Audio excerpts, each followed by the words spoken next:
Management का course कर चुका हूँ, मैनेजमेंट में कर लेता हूँ, अरेंजमेंट मैनेजमेंट। और हमारे साधुओं में भी बहुत MBA कोर्स करके आए, बड़ा अच्छा मैनेजमेंट करते हैं। कुछ इलेक्ट्रॉनिक इंजीनियर भी हैं और कुछ संत हमारे इलेक्ट्रीशियन भी हैं। कुछ संत ग्रेजुएशन पोस्ट ग्रेजुएशन करके आए और कुछ तो बड़े अच्छे गायक हैं, पर शर्माते बहुत, कभी गावत नहीं। कहा शर्म लागत है। अरे हमने कहा गा दो, बोले गुरुदेव 10 साल हो गए आपके साथ शर्म नहीं मिटी। तो हमने पूछा किससे शर्म लगती? बोले सबसे ज्यादा आपसे शर्म लगती। तो हमने कहा तो आंखें मूंद के गाओ, हम दिखाई न दे। बोले तो भी मन में लगता है बैठे हो पास में। शर्म लगती। और जिसके पास शर्म होगी वो कभी बेधर्म नहीं हो सकता है, अधर्म पर नहीं जा सकता है। शर्म जब मिट जाती है तो मनुष्य धर्म को मिटा देता है और अधर्म की राह पर चल देता है। ये शर्म बहुत जरूरी है। मेरे को भी शर्म लगती है। मैं सावधान रहता हूं कि कोई वस्त्र हमारा ठीक से पहना रहूं। मतलब ऐसी शर्म नहीं लगती कि प्रवचन ही न करूं, लेकिन शर्म है। और सिया ने पूछा, हे भगवान कलयुग में कोई कर्म धर्म नहीं मानेगा? तो राम ने कहा, नहीं सीता, ये कलयुग में कर्म धर्म बहुत होगा, बहुत मंदिर होंगे, पूजा खूब होगी, घर घर में मंदिर होंगे, लेकिन बोले क्या नहीं होगा? और सिया ने पूछा, हे भगवान कलयुग में कोई कर्म धर्म नहीं मानेगा, कोई कर्म धर्म नहीं मानेगा, कोई कर्म धर्म नहीं मानेगा। नहीं नहीं नहीं सीता, ऐसा नहीं होगा, कर्म धर्म खूब मानेंगे लोग। बोले फिर क्या होगा? तो राम जवाब दे रहे हैं कि कर्म भी होगा धर्म भी होगा, लेकिन शर्म नहीं होगी। कर्म भी होगा धर्म भी होगा, लेकिन शर्म नहीं होगी। बड़ी भारी बात है कि शर्म नहीं होगी। और शर्म मिटने का अर्थ है कि धर्म मिटने वाला है। विदेश के लोगों में धीरे धीरे शर्म मिट गई है। कहीं विदेश जाकर देखो आप, आधा नंगे घूम रहे लोग, बड़े बैधा लोग, बड़े मूर्ख लोग हैं। इनका इतनी अकल नहीं है कि भैंसी गाय भैंसा सब नंगे घूमती में बहादुरी कौन है? अगर मनुष्य हो के स्त्री पुरुष हो के तुम नंगे घूमो तो ये कुत्ता बिल्ली से ज्यादा कोई ऊंचाई पर नहीं चढ़ पाए, वहां पहुंच गए जाए, नीचे उतर गए। क्या मूर्खता है? अरे सुंदर कपड़े पहनो, सब अंगों को ढांक कर रखो, मानव मर्यादा है। हम कोई पशु थोड़े हैं? ये जानवर सब नंगे घूम रहे, इसमें क्या बहादुरी है? और थोड़ा शर्म संकोच रखना चाहिए। मैंने सुना है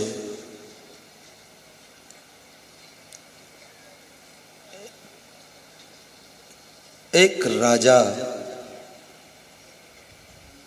बड़ा खुश रहता था।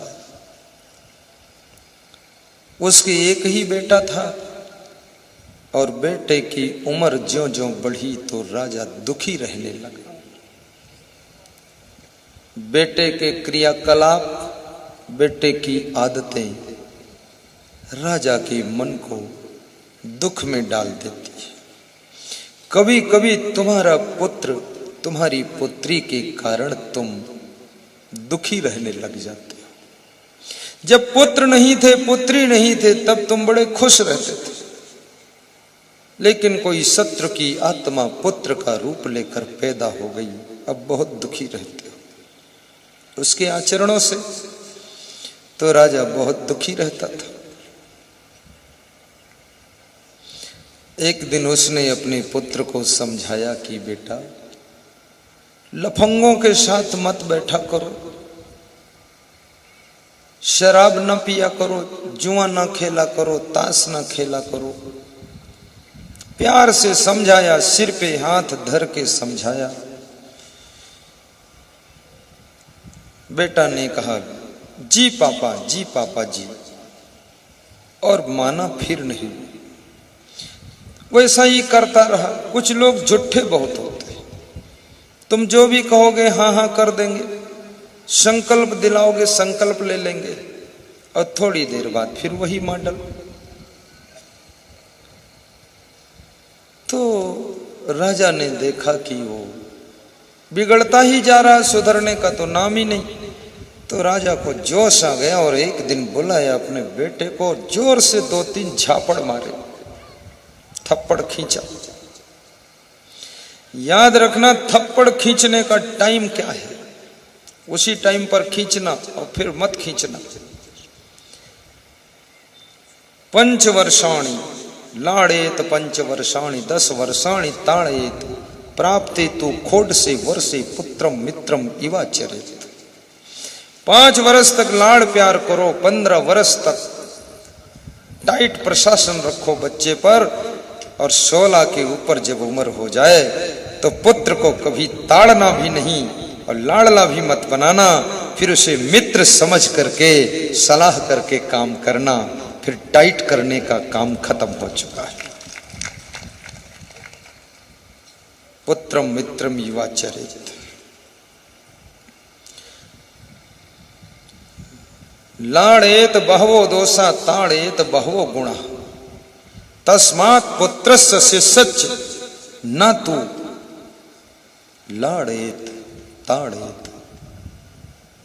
लाड़ करने से पुत्र में बहुत अवगुण पैदा होते हैं, और ताड़ना करने से पुत्र में बहुत से गुण पैदा होते हैं। चाणक्य कहते हैं इसलिए पुत्र और शिष्य को लाड़ नहीं करना चाहिए, बल्कि उसको अनुशासन में रखना चाहिए, ताकि उसमें बहुत से गुण पैदा हो सके।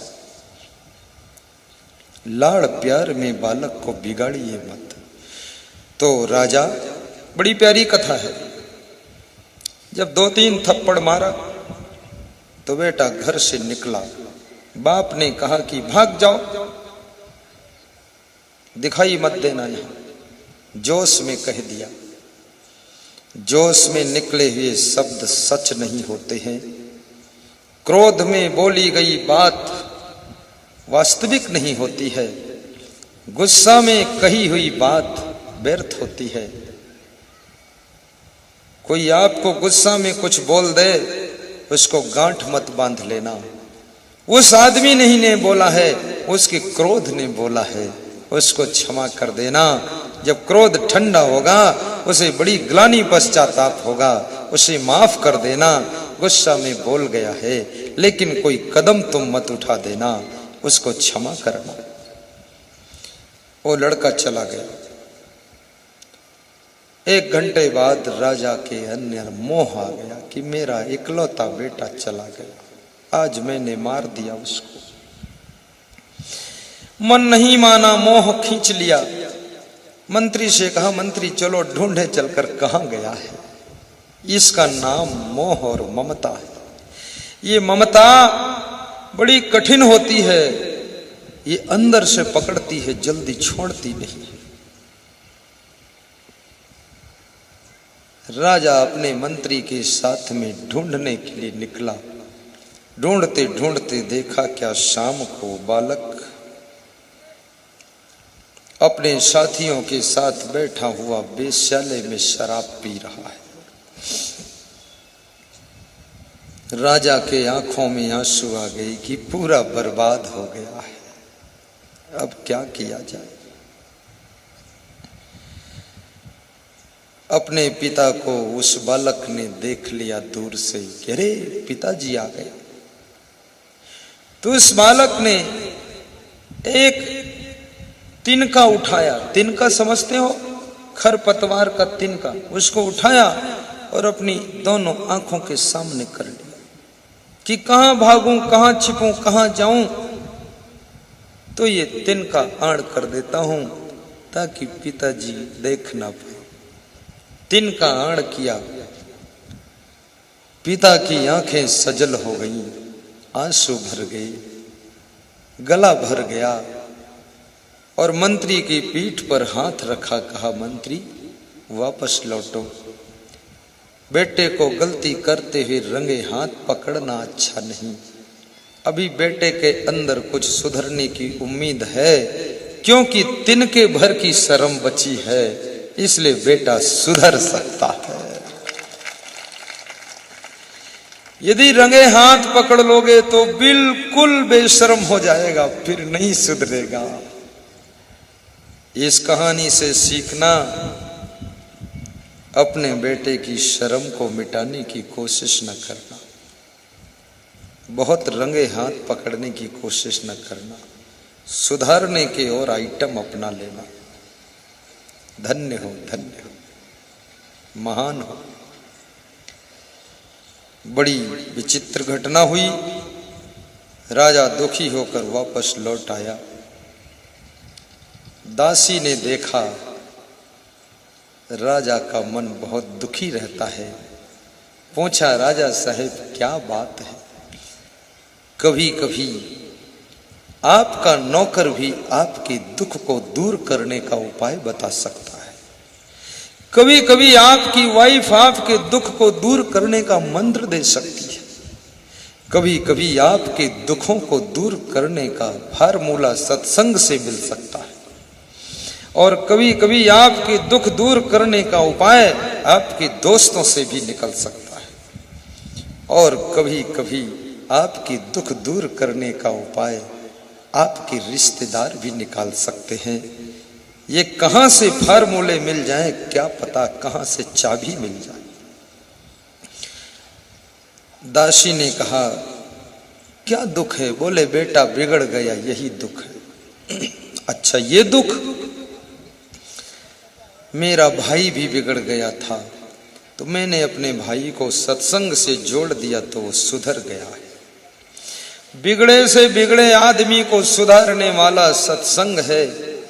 वो सत्संग के शब्द चाहे तुम्हारा भाई बोल दे, पत्नी बोल दे, माँ बोल दे, पिताजी के मुख से निकले सत्संग के शब्द, या कोई संत महान पुरुष के मुख से सत्संग के शब्द प्रेषित हों, सत्संग के शब्द बिगड़े हुए जीव को सुधार सकते हैं। उन्हीं में वह ताकत होती है।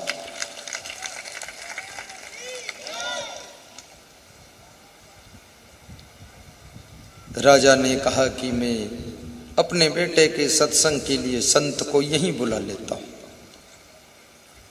अपने राज दरबार में बुलाया, संत को समस्या बताई, तो संत ने कहा यह समस्या हल हो सकती है। संत ने उस बेटे को बुलाया और 50 रुपये दिए और कहा, जाओ बाजार से आम खरीद कर ले आओ। आम के पके पके फल 1 किलो खरीद कर बालक लाता है। संत ने कहा, ये फल कमरे में सुरक्षित रख दो, और एक फल संत ने अपने झोले से निकाल कर दिया। कहा, ये फल भी इन्हीं फलों के पास में रख दो। जो संत ने फल दिया वो फल थोड़ा सड़ा हुआ था। बोले, इसको भी वहीं रख दो जाके। रात बीती, सवेरा हुआ, संत ने बालक से कहा कि फल लाओ, फलों का भोग लगा दो। जब वो बालक फल लेने गया तो देखता क्या है, सभी फल सड़ चुके हैं। सभी सड़े हुए फल देखकर महात्मा के पास लेकर आया संकोच में। तो महात्मा ने कहा, क्या तू सड़े खरीद कर लाया था? ये सब सड़े हैं। बोले, महात्मा जी मैं तो अच्छे फल लाया था, आपने एक सड़ा फल दिया था। उस सड़े फल ने हमारे 10 अच्छे फलों को भी रात भर में सड़ा दिया है। गलती मेरी नहीं, आपका फल सड़ा था, इसलिए मेरे फल सड़ गए। तो महात्मा ने कहा कि बेटा, 10 अच्छे आम एक सड़े आम को अच्छा नहीं बना सके, और एक सड़ा आम 10 अच्छे आमों के पास में रहकर रात भर में उन 10 अच्छे आमों को भी सड़ा दिया। क्या बात है बेटा? जैसे 10 अच्छे आम एक सड़े आम को अच्छा नहीं बना सकते, एक सड़ा आम 10 अच्छे आमों को सड़ा सकता है, ऐसे ही दुनिया में एक अच्छे आदमी को 10 बुरे आदमी भी बुरा आदमी बना सकते हैं। तुम जैसी संगत करोगे वैसे बन जाओगे। अगर गलत आदमियों की संगत में बैठोगे, तुम कितने अच्छे हो तुम भी गलत हो जाओगे। उस बालक के समझ में आ गया, ये उदाहरण समझ में आ गया। उसने कहा अब मैं गलत संगत आज से छोड़ूंगा, मैं कभी नहीं करूं। उदाहरण दे करके समझा दिया गया, एग्जाम्पल से समझ में आ गया। उदाहरण देकर समझाओ तो आदमी के जल्दी समझ में आता है। एक नवयुवक छत के ऊपर कुछ काम कर रहा था।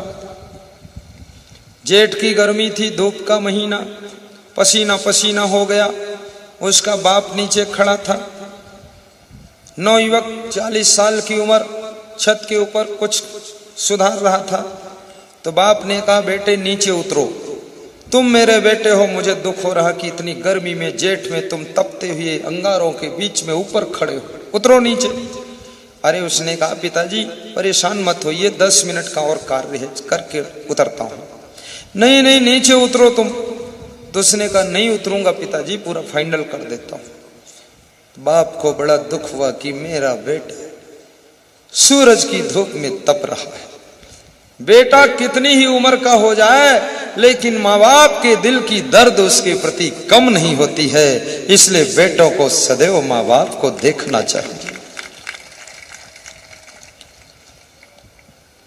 जब नहीं उतरा तो उस बाप ने क्या किया, उस बेटे का बेटा झूले में झूल रहा था, तो झूले का पालना लेकर के धूप में रख दिया द्वार पर लाकर। तो ऊपर से वो बेटा चिल्लाया पिताजी मेरे बेटे को आप धूप में क्यों रख रहे हो, ये जल जाएगा, इसको इतनी धूप लगेगी, आपको इतना ख्याल नहीं वृद्धावस्था में। बोले तुझे तेरे बेटे की चिंता है तो मुझे मेरे बेटे की चिंता है। जब तक मेरा बेटा छाया में नहीं आएगा तेरा बेटा भी धूप में ही रहेगा, ये छाया में नहीं जाए। तो फट से ऊपर से वो बेटा उतर आया। बोले अब ये भी बेटा अंदर, मेरा भी बेटा अंदर रहेगा। उदाहरण से समझ में आ गया। माँ बाप की करुणा को भी समझना, उनके भावों को भी समझना। जितना परस्पर प्रेम रखोगे उतना आपके घर में सुख रहेगा, शांति रहेगी। प्रेम की गंगा बहाओ, द्वेष की ज्वाला को बुझाओ।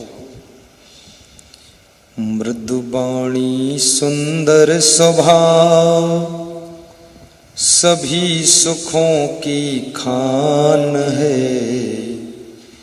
प्रेम की गंगा बहे जहाँ पर वह घर स्वर्ग समान है। जोर से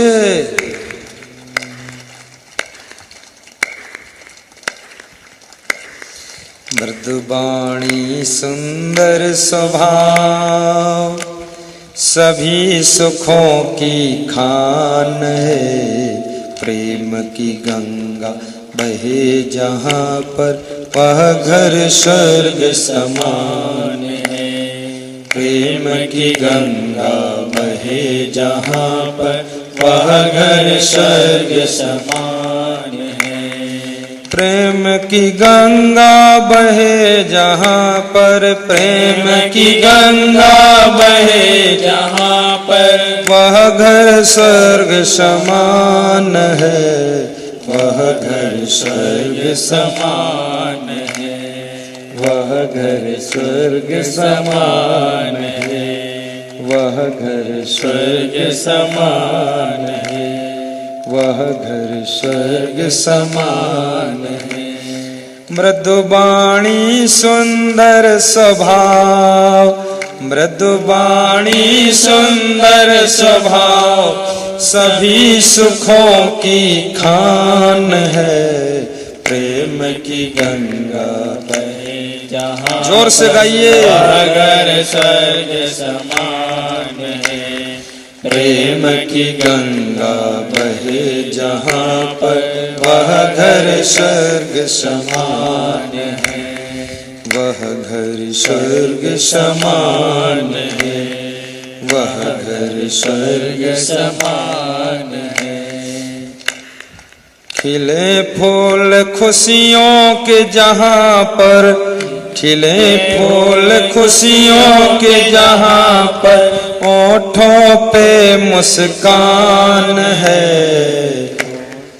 प्रेम की गंगा बहे जहाँ पर वह घर स्वर्ग समान। बहुत सुंदर गाइए। प्रेम की गंगा बहे जहाँ पर वह घर स्वर्ग समान है।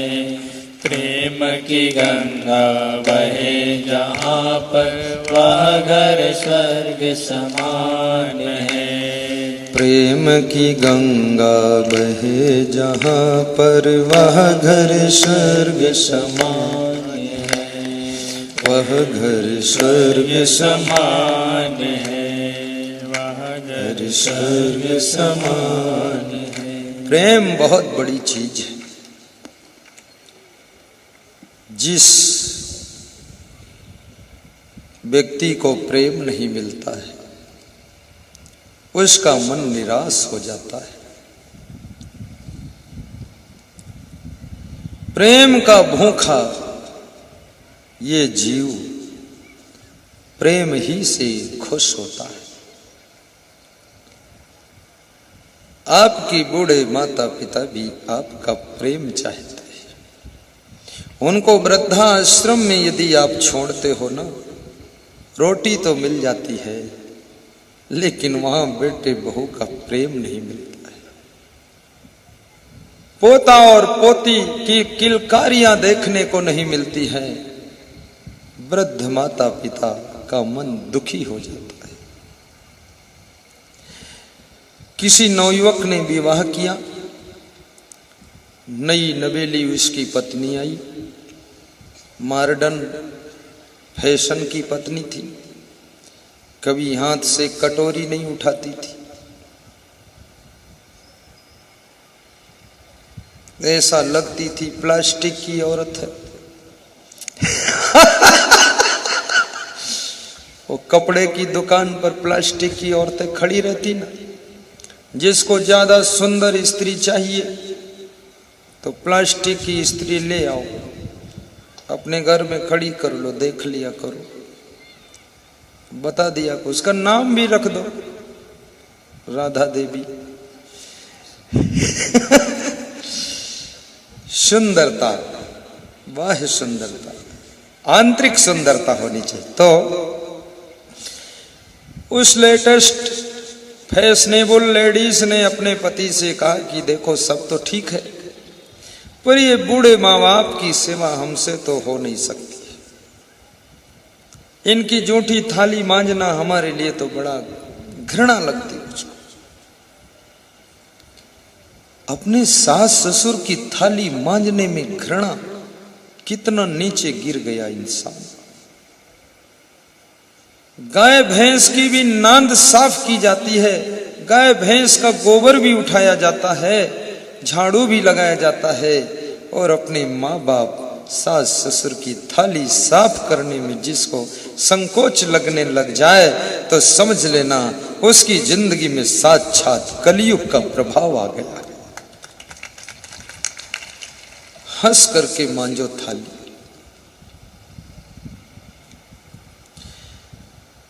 तो उसने सलाह दिया अपने पति को कि इनको वृद्धाश्रम छोड़ दो और हर महीने में वहां पेमेंट दे देंगे और वहीं इनकी सेवा हो जाएगी। वो नया नया पति अपनी पत्नी का बड़ा आज्ञाकारी शिष्य था, पूरी आज्ञा मान लिया। कुछ होते हैं पति मेहर कुल्ला।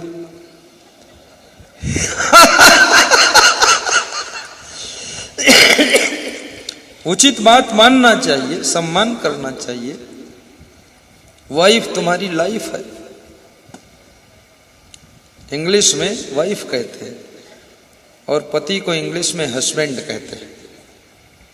हस्बैंड का अर्थ ये होता है जब तुम्हारी पत्नी कहे हंस तो हंस दो, जब कहे बैंड तो बंद हो जाओ, हस्बैंड हो गए। इतना कमांड कंट्रोल होना चाहिए। और वास्तव में अगर पत्नी चाहे तो तुम दिन भर हंसते रहोगे और ना चाहे तो दिन भर रोते रहोगे। उसके हाथ में रिमोट कंट्रोल है, जो बटन दबा दे तुरंत असर आता है। पति लोग सोच रहे हैं कि मेरे ऊपर तो रोज बीत रही है, आप क्या सुना रहे हो। महादेव उनको कहते हैं जिन्होंने जहर पिया था, और पति देव उसे कहते हैं जो आधा जहर और आधा अमृत पीता है, वो पति देव कहलाता है। तुम पति देव हो। तो लेटेस्ट मॉडल का पति भी था, दोनों एक ही मॉडल। पति ने बात मान ली और अपने माता पिता को गाड़ी में बिठाकर वृद्धाश्रम में पहुंचा दिया। वृद्धाश्रम अगर देखना है आपको तो दिल्ली में अपोलो हॉस्पिटल के पास में गुरु विश्राम वृद्धाश्रम देखिए। वास्तव में वहां वृद्धों की सेवा होती। लूले लंगड़े बूढ़े अपाहिज वृद्ध ऐसी सेवा करते हैं वहां वो डॉक्टर साहब। सैकड़ों बूढ़े रह रहे हैं। वो वृद्धाश्रम वास्तव सराहनीय।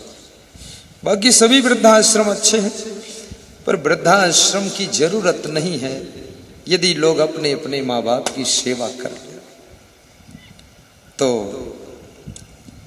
वो बेटा जब अपने माँ बाप को छोड़ करके वृद्धाश्रम से बाहर निकला तो उसकी वाइफ का फोन आ गया। वाइफ ने कहा वृद्धाश्रम में छोड़ दिया? बोले छोड़ दिया। बोले तो उनको ये बात बता दिया कि दोबारा लौटकर घर नहीं आएंगे, ऐसा बताया कि नहीं? बोले ये तो नहीं बताया। बोले जाओ बता दो पर्व त्योहार में भी घर लौटकर नहीं आएंगे, हम लोग वहीं मुलाकात कर लेंगे आकर। तो बोले ये कहना थोड़ा ज्यादा कठोर हो जाता, इसलिए मैंने नहीं कहा। अरे बोले इस सृष्टि में कठोर उठोर कुछ नहीं है, जाओ कह दो जाके। बड़ा अच्छा गुरु मंत्र दे रही है। पति लौट गया अपने माता पिता से इतना कठोर शब्द कहने के लिए, तो वहां लौट कर गया तो देखा तो क्या देखा, बड़ा आश्चर्य देखा कि उसके माता पिता वृद्धाश्रम के मैनेजर के साथ बैठ करके ताली बजाकर हंस रहे हैं, खुशियां मना रहे हैं। तो उस बालक को आश्चर्य हुआ कि वृद्धाश्रम में छोड़ा तो इनको थोड़ा दुख होना चाहिए, सोच होना चाहिए, चिंता होना चाहिए, तो ताली बजा के हंस रहे, मामला क्या है? तो पूछा पिताजी हंस क्यों रहे हो, क्या बात कर रहे थे, क्या बात करके हंस रहे थे, हंसी क्यों आ रही थी? तो उसके माता पिता ने कहा कि बेटे झूठ क्या बोलूं, अब जो होना था वो तो हो ही गया, जहां पहुंचना था वहां हम पहुंच ही गए, अब सच ही बता देता हूं, तुम्हारी ही बातें करके हम हंस रहे थे ताली बजा के। बोले मेरी बात में हंसी कैसे आई, मैं तो इधर छोड़ के गया आपको। बोले हंसी यूं आई, मैनेजर से पूछा उस बालक ने, मैनेजर साहब तुम सच सच बताओ, ये माता पिता और तुम तीनों हंस क्यों रहे थे? तो मैनेजर ने कहा सच ये है, आज के 25 वर्ष पहले ये दोनों पति पत्नी जो तेरे माता पिता हैं, ये इसी अनाथ वृद्धाश्रम में आए थे और तू अनाथ के रूप में यहाँ रहता था। तेरे को अपना पुत्र मान करके सनाथ बना करके लेकर गए थे और तुझे अपनी संपत्ति दिया, शिक्षा दिया, पढ़ाया लिखाया, अपना घर बार दिया। इसी अनाथ आश्रम से तुझको ले गए थे, तू अनाथ था और आज तू जब सनाथ हुआ तो इन दोनों बूढ़े माता पिता को इस अनाथ वृद्धाश्रम में छोड़ गया, इसलिए हम सब हंस रहे थे। जमाना क्या करता है, रंग बदलता है। जिस अनाथ बालक को जिसने सनाथ बनाया, उस अनाथ बालक ने उनको भी अनाथ बना दिया और वहां छोड़कर चले गए। तो उस बालक ने कहा कि क्षमा कीजिएगा पिताजी, मुझे ये कथा पता नहीं थी, आप मेरे साथ लौटो और अपने घर पर चलो और वहीं रहो। आपको कौन हटा सकता है, तो माँ बाप ने कहा कि बेटा अब घर में तेरी चलती नहीं है, तेरी वाइफ का राज्य है, अब वहां तू ले जाएगा तो जिग जिग रोज रोज होगी, इससे बेहतर है अब यहीं पड़ा रहने दो। अब मैं इस वृद्धाश्रम में ही सेवा करूंगा, इसी को अपना घर मान लूंगा, अब मैं नहीं जा सकता हूँ। जाओ बेटा, तुम जाओ, सुखी रहो, तुम्हारी वाइफ सुखी रहे, कोई पोता पोती आ जाए तो उनका दर्शन करा जाना, मुंह दिखा जाना। बाकी अब ये बूढ़ी हड्डियां घर वापस नहीं आएंगी, अब ये हड्डियां इसी वृद्धा आश्रम में चिता में जलाई जाएंगी, अब ये लौटूंगा नहीं। वो बूढ़ा, मैं निवेदन करूंगा, तुम ईश्वर को ढूंढते हो, भगवान को ढूंढते हो, वैष्णो देवी के दर्शन करने जाते हो, दुर्गा माता की 9 दिन खूब उपवास व्रत रहकर पूजा करते हो, लेकिन कोई देवी देवता तब तक खुश नहीं होंगे, कोई भगवान ईश्वर तुम पर कभी कृपा नहीं करेगा तब तक, चाहे शिरडी में जाओ, साईं बाबा के पास खड़े हो जाओ, हाथ जोड़ खूब बोलो ओम साईं बाबा की जय, साईं बाबा भी आपको आशीर्वाद नहीं देगा।